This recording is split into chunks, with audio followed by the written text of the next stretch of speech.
इज़्ज़त-माब मेरे प्यारे साथियों, अस्सलामु अलैकुम वरहमतुल्लाहि वबरकातुहू।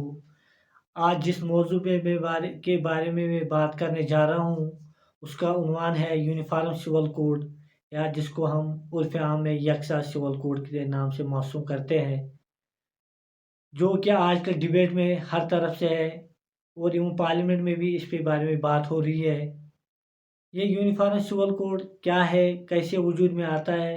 इसकी तारीख़ क्या है? इसके बारे में मैं आज बात करूँगा। जब हम हिंदुस्तान की बात करते हैं, हम देखते हैं कि यहाँ पे बहुत से मज़ाहिब के लोग रहते हैं। वो हिंदू हो, वो मुस्लिम हो, वो सिख हो, वो बौद्ध हो, वो क्रिश्चियन हो, वो ज्यू हो, वो पारसी हो। इस तरह से इस हिंदुस्तान में अलग-अलग इलाकों में लोग रहते हैं, जिनका कल्चर अलग है, जिनका ट्रेडिशन अलग है, जिनका रहना-सहना अलग है। सब कुछ मतलब बहुत सारी चीज़ें अलग है। वो जितने भी ये मज़ाहिब के लोग हैं, जितने भी ये अलग-अलग इलाकों के लोग हैं, वो नॉर्थ इंडिया के हो, वो साउथ इंडिया के हो, वो नॉर्थ ईस्ट इंडिया के हो, इनका जो कल्चर है, ट्रेडिशन है, वो थोड़ा अलग रहता है। और इसकी वजह से जितने भी ये मज़ाहिब के लोग हो या इन अलग-अलग इलाकों के लोग हैं, इनकी जो शादी-ब्याह के तरीके होते हैं, वो भी अलग होते हैं। इनके जो मतलब जो वरासत की तक़सीम होती है, वो भी किसी हद तक अलग होती है। इनके जो जो डाइवोर्स के मामलात होते हैं, वो भी किसी हद तक अलग रहते हैं। इनके जो बाकी मामलात होते हैं, मिसाल के तौर पर एडॉप्शन का मसला हो, वो भी किसी हद तक अलग होता है। क्या वो मज़हब के मुताबिक अलग हो सकता है, या वो उनके ट्रेडिशन या कल्चर के मुताबिक या कस्टम्स के मुताबिक अलग रहता है। अब जब जितने भी ये मज़ाहिब के लोग हैं, जिनका जैसे हिंदुस्तान में हम देखें, मुसलमानों का जो पर्सनल लॉ, जो इनके मैरिज के रिगार्डिंग है, जो इनके इनहेरिटेंस के, वो इनके पर्सन अपने मज़हब के मुताबिक मज़हब के कानून के मुताबिक चलता है। इस तरह से हिंदुओं में भी अलग से है। इस तरह से जहाँ नॉर्थ ईस्ट इंडिया के लोग हैं, उनका जो वो कस्टम के मुताबिक उनकी बहुत सारी चीज़ें वजूद चलती है, या उनके आए दिन के काम-काज या आए दिन का जितने भी उनके मसले होते हैं, अपने कस्टम के मुताबिक हल होते हैं। अब जितने भी अलग-अलग कानून हैं जो पर्सनल पर्सनल मामलात के बारे में है, या मज़हब के बा ब बुनियाद पे हो, या उनके कस्टम के बुनियाद पे हो। अब ये कह रहे हैं कि यूनिफ़ॉर्म सिविल कोड या एक्सेस सिविल कोड का मकसद ये है कि जितने भी ये अलग-अलग कानून हैं, जितने भी अलग ये मज़हब के नाम पे हो या कस्टम के नाम पे, उनको हम यूनिफ़ाई करेंगे। उनकी जगह से हम एक यकसा कानून लाएँगे, जो जितने भी ये पर्सनल लॉज़ हैं, जितने भी ये बाकी चीज़ें, उनकी जगह हम एक ही कानून लाएँगे, जो इन सब चीज़ों के बदले में हम लाएँगे। उसी का नाम है यूनिफ़ॉर्म सिविल कोड। मतलब यूनिफ़ाई करना है सब जितने भी पर्सनल लॉज़ है, जो स्क्रिप्चर या उनके मज़हब के मुताबिक, उनके मज़हबी किताबों के मुताबिक हो, या उनके कस्टम या ट्रेडिशन को ना, उसकी जगह हम एक यूनिफ़ॉर्म कोड लाएँगे। अब जब हम इसकी तारीख़ पढ़ते हैं, देखते हैं, तो इसकी शुरुआत यूरोप में हुई, क्योंकि जब वहाँ 30 साल की जंग हुई, उसकी वजह से वहाँ पे बहुत तबाही हुई, और उन्होंने कहा कि अगर हमें बचना है तो हमें चाहिए कि हमें कॉन्फ्लिक्ट बचने की एक ही वजह है कि हमें उस स्टेट को एक सॉवरेन बनाना है। स्टेट सॉवरेनिटी को उन्होंने जो जो तब तक जो क्रिश्चियन जो या चर्च का जो उन पे मतलब वो तसल्लुत रहता था, जो जो वो चर्च उनके मामलात को डील करता था, उन्होंने कहा कि इसकी हमें उसको अलाउ नहीं करेंगे, बल्कि इसकी जगह हम एक स्टेट को ही इतना पावरफुल करेंगे कि जो वो डिसाइड करेंगे, उसी के मुताबिक हमारे काम-काज चलेंगे, हमारे मामले चलेंगे। और स्टेट ने जो कानून लाया, उसको एक तरह की कोड की शक्ल मिल गई। जैसे फ्रांस ने एक अलग कानून लाया, उसका नाम पड़ा फ्रेंच कोड। इस तरह से जर्मनी ने अलग लाया, उसका नाम है पड़ा जर्मन कोड। इनका मकसद ही ये था कि जैसे मैकियावेली ने कहा था कि हमें separation of state and religious करनी है। मज़हब को उन्होंने सियासत से अलग किया। उनके जो आए दिन के मामला थे, उनकी जगह उन्होंने एक सेकुलर लॉज़ लाए, उसका नाम पड़ा, मतलब वहाँ से यूनिफ़ॉर्मिटी ऑफ जिसको हम कहेंगे कानून की यूनिफ़ॉर्म सिविल कोड की बुनियाद पड़ी।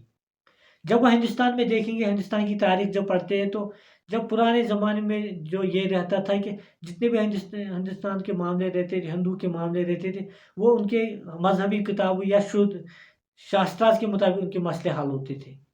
फिर जब मुसलमानों की हुकूमत हिंदुस्तान में आई, तो जो मुसलमानों का कानून था, वो यहाँ पे राइज हुआ। मगर इस दौरान भी ये रहता था कि जो हिंदूज़ के जो पर्सनल मामला थे, उनमें उनका अपना ही कानून, मतलब उसी के मुताबिक उनके मसले हल होते थे, और मुसलमानों के मसले इस्लाम के मुताबिक हल होते थे। फिर ये हुआ कि जब यहाँ पे अंग्रेज़ों की हुकूमत शुरू हुई, तो उनने ये किया कि एक रिपोर्ट आई थी, उसका नाम था लक्सूसी रिपोर्ट। उनने कहा कि यूनिफाई हिंदुस्तान में एक कानून को यूनिफाई एक जैसा लाने के लिए उनने ये रिकमेंड किया कि हमें कंट्रैक्ट एक्ट जो है, इस तरह से एविडेंस के मामला जो है, जो क्राइम के मामला थे, उनके में हम एक यकसा कानून लाएंगे। और फिर उन्हें वो कानून लाए भी, जैसे इंडियन पैनल कोड लाया, फिर उन्होंने कंट्रैक्ट एक्ट लाया, उन्होंने एविडेंस एक्ट लाया, उन्होंने क्रिमिनल प्रोसीजर कोड लाया। मगर ये हुआ, इस दौरान ये हुआ कि अंग्रेजों ने भी नहीं छेड़ा जो मुसलमानों के पर्सनल मामला थे या हिंदुओं के पर्सनल मामला। और मुसलमान के जितने भी पर्सनल मामला थे उसमें उनने उनको वो जो प्रोटेक्ट किया, मिसाल के उनके जो मैरिज के मामला थे, उनके जो इनहेरिटेंस के मामला थे, उनके जो एडॉप्शन के मामला थे, उनके जो डाइवोर्स के मामला, उस पर उनने शरीयत एक्ट लाया, शरीयत एक्ट 1937।